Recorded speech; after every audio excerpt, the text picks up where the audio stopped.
The official campaign period for the 2022 national elections has kicked off. That means, eto na, the horse race has started.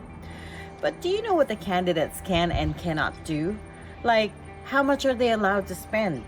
And also, here's the big question. Are they allowed to target you on Facebook? This is your crash course on the 2022 campaign regulations.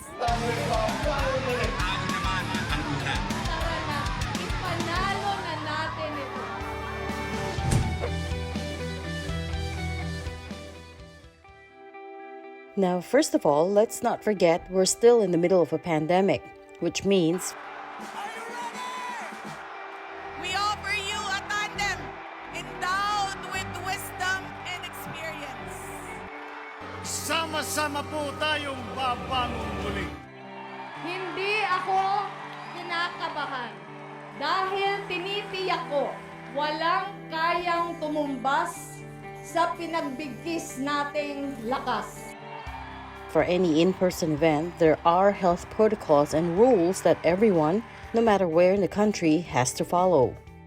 They should have applied permit, ma'am, doon sa lokal kung saan po sila magkakandak ng kanilang mga activities or mga gatherings. At syempre po, ma'am, ilalagay din po nila kung ito ay in-person, kung sino po ba yung mga kasama nila. At the most, ma'am, 5 katao po. Kung ito naman po ay gagawin po sa mga indoor na mga lugar or mga outdoor, at least 50% ng capacity po ang dapat na nandun po sa lugar. At kung sa ibang lugar, dapat i-coordinate din po ito sa DOT po natin, ma'am. Dapat ilagay din po nila kung ano yung mga dapat na nagagawin nila dun. First week pa lang, may mga reports na of supporters being fined for conducting caravans and rallies without permits. Medyo kinagalit to ng campaign teams. Ang hirap daw kasi kumuha ng permit plus ang daming hassle. And then, there's also the requirement to show proof of vaccination at each location pa. Here's the campaign manager of Isko Moreno. How do you implement that? Isa-isahin ng gwardiya yung papasok sa mga campaign rallies at hihinga ng vaccination cards. Pumasok ka nga lang sa hotel Kaya mo bang gawin yon sa rallies? Be real, COMELEC. Be real, DILG. Pag-isip-isip nga kayo, get your feet on the ground. No? Hindi ganun kadali yung mga kung ano-ano sinasabi ninyo. Para bang gusto nyo, wag lang mag-eleksyon. Anong options mo? How do you campaign? People want to see their candidates in the flesh. I mean, that's the political reality, no? Sokmed ka na lamang. Hindi po pwede Lalo na pagpasok ng local campaign sometime in the third week of March. Lalo ka nang wala nang kawalayan dito. Ang problema, inano namin yung mga rally permits, no? Because campaign season na nga. Ang hirap-hirap din ng kanilang sistema. Hindi alam ng COMELEC Regional Office, as against COMELEC Head Office, ang dami-daming paperwork, documentation. Alam mo pa, para ka mag-motorcade, hindi provincial permit lang ang kailangan mo under the rules the other day. Kailangan mo, bawat munisipyo dadaanan mo, meron kang permit. Can you imagine all that? Secondly, may limits na on how much the candidates can advertise. On radio, national candidates are allowed 180 minutes or a total of 3 hours of ads per radio station. For local candidates, they're allowed 90 minutes of ads. On TV naman, national candidates are allowed 120 minutes or a total of 2 hours per station, whether the ad aired or not. Local candidates are given 60 minutes per station. And of course, whoever paid for the ads should be disclosed, regardless of the medium. Edukasyon Plus, ang tunay na solusyon laban sa kahirapan. I can forgo politics, but not the opportunity to serve. Kailangan na nating tuluyang makalaya para tayo'y makahinga muli. Ako kayo, hindi sumusuko. Ako po si Isko. Tayo, Sisko! Wala rin po akong panahon para magyabang o mangako lamang. Bongbong Marcos po, lahat tayo ay kasama para bangon bayan muli. Now, alam niyo ba na pati print ads may restrictions din? If it's a newspaper ad, it can only take up maximum 1/4 of a page in a broadsheet or 1/2 of the page if it's a tabloid. And they're only allowed 3 times a week per newspaper or magazine. Pag posters naman, di pwedeng lagpas 2 feet by 3 feet. And pag streamer or banner, ang maximum na size ay 3 feet by 8 feet lang. In short, naghalo na ang old campaign rules with new COVID-19 safety protocols. Given all these restrictions, can the presidential candidates still make a difference in the next 3 months? Can they still change voters' minds? Tara na, ipanalo na natin ito. You can make a difference if you have built a campaign beyond traditional modes, which is number one, if it's a volunteer program. That means people really going out. That is the projection of VP Leni Robredo, or a strong social media presence, which is Marcos. In the case of former Senator Marcos, hard to track, especially when you use social media influencers. Yes, sir. So-called independent groups. I've seen how Facebook accounts of even sports Facebook groups suddenly turning into a pro-Marcos group. Suddenly you see, how can you monitor the movement? So those are things that can go beyond the limitations of COMELEC and can really project a different scenario if they are successful in penetrating the voter mind at this time. So kung dati ground war, ngayon naging air war na. We know that social media has become the new battleground. And we know that practically all of the candidates are spending big money to try to reach voters online. And experts say that's changing our own expectations because they seem so accessible. So feeling natin, kilala natin yung mga kandidato on a very personal level. They're just like a Facebook page away, right? Listen to how history professor Vic Torres describes it. Even before, when the candidate has to be with their people, shake their hands, make their speeches, give away things and everything, there is still that pananaw that this is someone big, this is someone that we have to respect and everything. So there's this distance. But here is the strange thing. We felt we are closer now to people because of media, because of the internet, because of social media. Social media, and it's not even the broadcast media, no? Social media created this some sort of relationship now with the masa. Uy, kalo ko siya. It's like Facebook. Uy, kalo ko siya, Facebook friend ko siya and everything.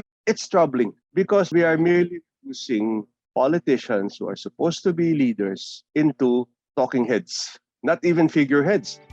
Resolution number 10730 of the COMELEC, which lays out campaign rules in the new normal, actually has a new section on online ads. It says only verified social media pages, websites, and blogs are allowed to run, boost, and promote ads. And that ads can target people using only basic criteria. That's age, gender, and location. Micro-targeting, wherein firms dig deep into your online history and data to identify your unique preferences, is technically not allowed. But PR experts say it's already happening, and that politicians are using big data to tailor their messages to you. You don't even know it, that you're already becoming swayed because the messages, as opposed to messages in traditional media, are very implicit.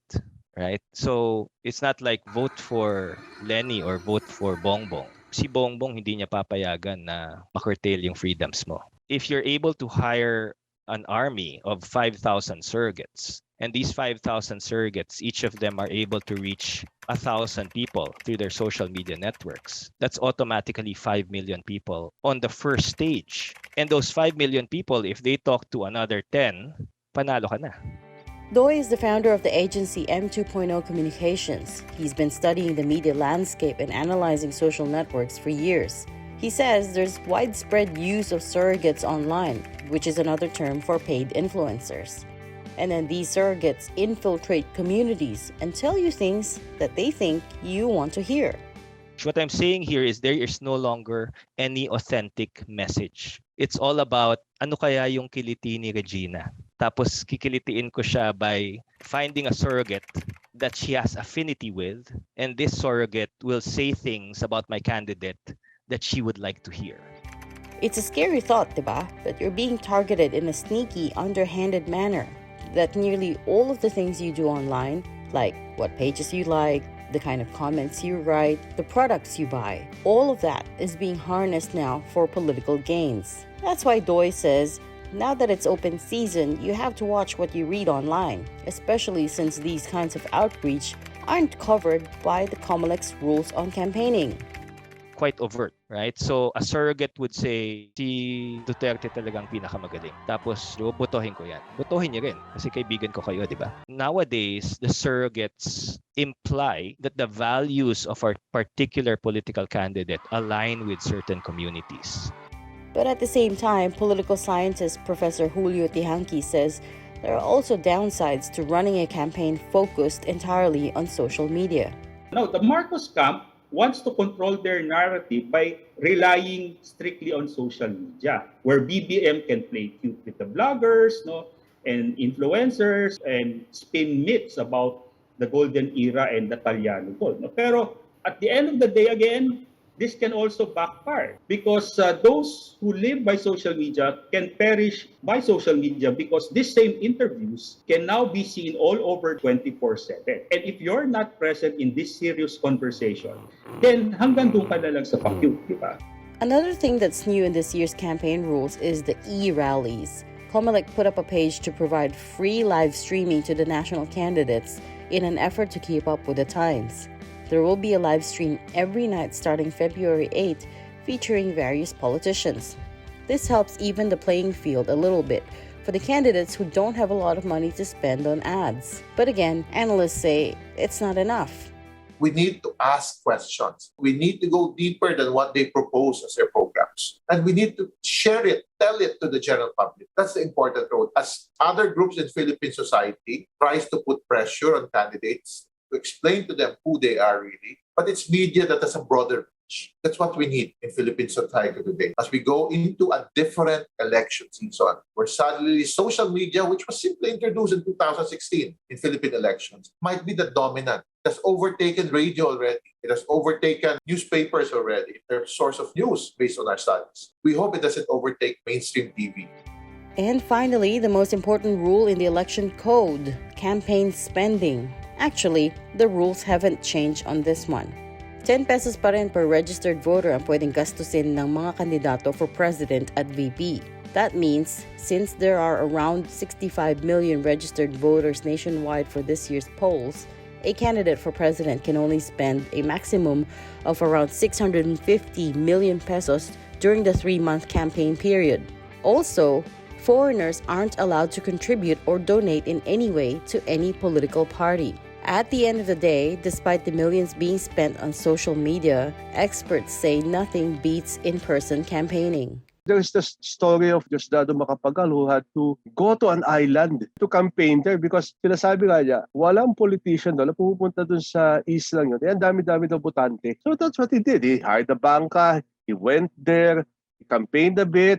Finally, may nakilala silang kandidato ngayon na pwede nilang botohin. After like 5 or 10 minutes going to these people, alam nilang may kandidato ngayon na pag naging presidente, he will care for them. Marcos did that also. Marcos really went around. He had the support of a lot of, at that time, the local government officials. Ang paalala lang ng Comelec, they need your help policing.